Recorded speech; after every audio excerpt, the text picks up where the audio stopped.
Dikisahkan pada masa akhir era tabi'in, hiduplah seorang pemuda dari kalangan biasa namun saleh luar biasa. Suatu hari, pemuda yang dikisahkan bernama Tsabit bin Zuto tersebut sedang berjalan di pinggiran kota Kufah, Irak. Terdapat sungai yang jernih dan menyejukkan di sana. Tiba-tiba, sebuah apel segar tampak hanyut di sungai itu. Dalam kondisi yang lapar, Tsabit pun memungut apel tersebut. Rezeki yang datang tiba-tiba, sebuah apel datang tanpa diduga di saat yang tepat. Tanpa pikir panjang, ia pun memakannya, mengisi perutnya yang keroncongan. Baru segigit menikmati apel merah nan manis itu, Tsabit tersentak. Milik siapakah apel ini? Bisiknya dalam hati. Meski menemukannya di jalanan, Tsabit merasa bersalah memakan apel tanpa seizin empunya. Bagaimanapun juga, pikir Tsabit, buah apel dihasilkan sebuah pohon yang ditanam seseorang. Bagaimana bisa aku memakan sesuatu yang bukan milikku? Kata Tsabit menyesal. Ia kemudian menyusuri sungai. Dari manakah aliran air membawa apel segar itu? Tsabit berpikir akan bertemu dengan pemilik buah dan meminta kerelaannya atas apel yang sudah digigitnya itu. Cukup jauh Tsabit menyusuri aliran sungai hingga ia melihat sebuah kebun apel. Beberapa pohon apel tumbuh subur di samping sungai. Rantingnya menjalar dekat sungai. Tak mengherankan jika buahnya seringkali jatuh ke sungai dan hanyut terbawa arus air. Tsabit segera mencari pemilik kebun. Ia mendapati seorang tengah menjaga kebun apel tersebut. Tsabit menghampirinya seraya berkata, "Wahai hamba Allah, apakah apel ini berjenis sama dengan apel di kebun ini? Saya sudah menggigit apel ini, apakah memaafkan saya?" Kata Tsabit sembari menunjukkan apel yang telah dimakan segigit itu. Namun penjaga kebun itu pun menjawab, "Saya bukan pemilik kebun apel ini. Bagaimana saya dapat memaafkanmu? Sementara saya bukan pemiliknya. Pemilik kebunlah yang berhak memaafkanmu." Lalu penjaga kebun itu pun berkata, "Rumah pemilik kebun apel itu cukup jauh, sekitar 5 mil dari sini. Walau harus menempuh jarak sekitar 8 kilometer, Tsabit tak putus asa untuk mencari keridhaan pemilik apel. Akhirnya, ia sampai di sebuah rumah dengan perasaan gelisah. Apakah si pemilik kebun akan memaafkannya? Tsabit merasa takut sang pemilik tak meridhoi apelnya yang telah jatuh ke sungai digigit olehnya.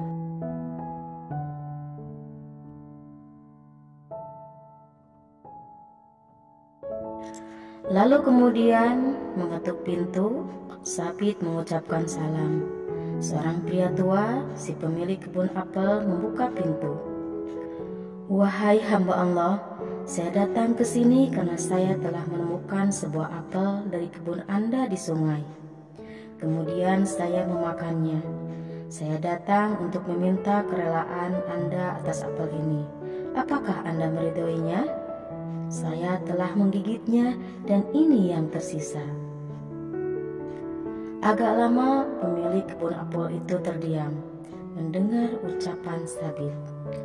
Lalu Tsabit pun tersentak ketika sang tuan rumah berkata, "Tidak, saya tidak merelakanmu, nak." Penasaran dengan pemilik kebun yang mempermasalahkan satu butir apel, Sabit menanyakan apa yang harus ia lakukan agar tindakannya itu dimaafkan. Saya tidak memaafkanmu demi Allah, kecuali jika kau memenuhi persyaratanku. Pria tua itu pun menjawab. Persyaratan apa itu? Tanya Sabit. Harap-harap cemas. Kau harus menikahi putriku, kata pemilik kebun yang mengagetkan Sabit. Menikahi seorang wanita bukanlah sebuah hukuman, pikir Sabit. Benarkah itu yang menjadi syarat Anda? Anda memaafkan saya dan saya menikahi putri Anda. Itu adalah anugerah yang besar, tanya Sabit tak percaya. Begitu terperanjatnya Sabit ketika pemilik kebun itu berkata bahwa putrinya yang harus Sabit nikahi merupakan wanita cacat. Putriku itu buta, tuli, bisu, dan lumpuh. Tak mampu berjalan apalagi berdiri. Kalau kau menerimanya, maka saya akan memaafkanmu, nak, kata pria itu.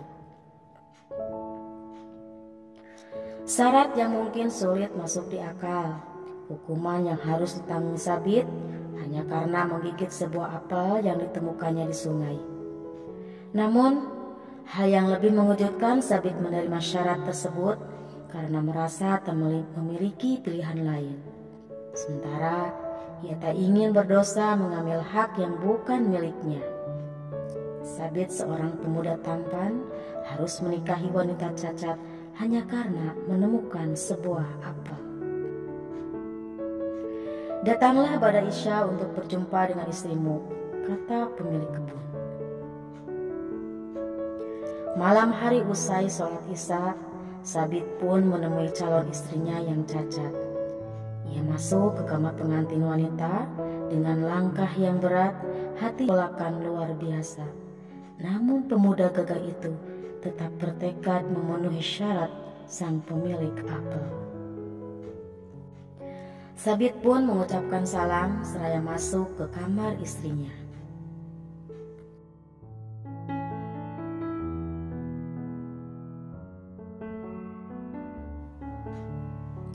Betapa terkejutnya Sabit ketika mendengar jawaban salam dari wanita yang suaranya lembut dan merdu. Tak hanya itu, wanita itu pun mampu berdiri dan menghampiri Sabit. Begitu cantik paras si wanita, tanpa cacat apapun di anggota tubuhnya yang lengkap. Sabit kebingungan. Ia berpikir salah memasuki kamar dan salah menemui wanita yang seharusnya merupakan istrinya yang buta, tuli, dan lumpuh. Tak percaya, Sabit pun mempertanyakan si gadis bak bidadari tersebut. Namun Sabit tidak salah. Ialah putri pemilik kebun apel yang dinikahkan dengannya. Apa yang dikatakan ayah tentang aku? Tanya si gadis mendapati suaminya mempertanyakan dirinya seolah tak percaya. Ayahmu berkata, kau adalah seorang gadis buta, kata Sabit. Demi Allah, ayahku berkata jujur. Aku buta karena aku tidak pernah melihat sesuatu yang dimurkai oleh Allah. Jawab si gadis membuat Sabit kagum. Ayahmu juga berkata bahwa kau bisu, ujar Sabit masih dalam nada heran. Ya benar, aku tidak pernah mengucap satu kalimat pun yang membuat Allah murka, kata si gadis. Tapi ayahmu mengatakan kamu bisu dan tuli, lanjut Sabit. Ayahku benar, demi Allah, aku tidak pernah mendengar satu kalimat pun kecuali di dalamnya terdapat ridha Allah, jawab gadis cantik itu. Tapi ayahmu juga bilang bahwa kau lumpuh. Pertanyaan terakhir Sabit. Ya, ayah benar dan tidak berdusta. Aku tidak pernah melangkahkan kakiku ke tempat yang Allah murkai, ujar si gadis membuat Sabit begitu mempesona. Sabit memandangi istrinya yang cantik cerita itu. Ia pun mengucapkan syukur. Sang pemilik kebun kagum dengan sifat kehati-hatian Sabit dalam memakan sesuatu hingga jelas kehalalannya. Melihat kegigihan dan kesolehan Sabit, ia pun berkeinginan menjadikannya menantu, menikahkannya dengan putrinya yang solehah. Dari pernikahan tersebut lahirlah seorang ulama soleh mujadid yang sangat terkenal, yakni Nu'man bin Sabit, atau yang lebih dikenal dengan nama Al-Imam Abu Hanifah. Bersama istrinya yang solehah, Sabit mendidik putranya menjadi salah satu imam besar dari 4 mazhab.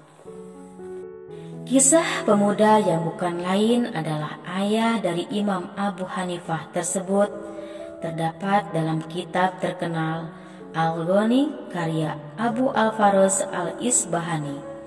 Buku terkenal dalam kesusastraan Arab tersebut berisi tentang sajak, lagu, serta informasi biografi dari tokoh-tokoh Islam terdahulu, para tabi'in dan tabi'in di masa dinasti Umayyah dan Abbasiyah.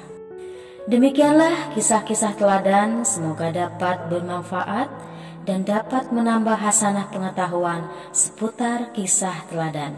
Mohon maaf jika ada salah dan keliru dalam alur kisah tersebut, semata karena kehilapan dan ketidaktahuan penulis dan pembuat video. Wallahu a'lam bishawab.